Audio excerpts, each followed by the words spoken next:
Alam nyo ba, at dahil winter na dito sa Australia, kalimitan ng mga bahay ay gumagamit na ng heater, heat pump, o kaya naman ay wood heater. Ang isa sa pangkaraniwang gamit ng mga tao o may bahay ay ang wood heater. Takbo tayo ng konti.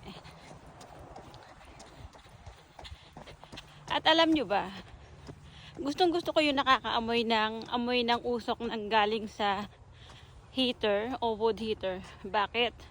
Kasi it brings back the memory back home in Philippines nung kabataan namin na pag wala kaming maibili ng gasol o kaya ng gas, and then we used to use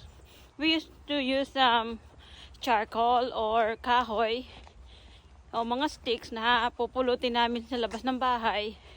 At yung amoy ng sticks na yon o amoy ng uling, ayun, it brings back the memory when I was young back home in Philippines.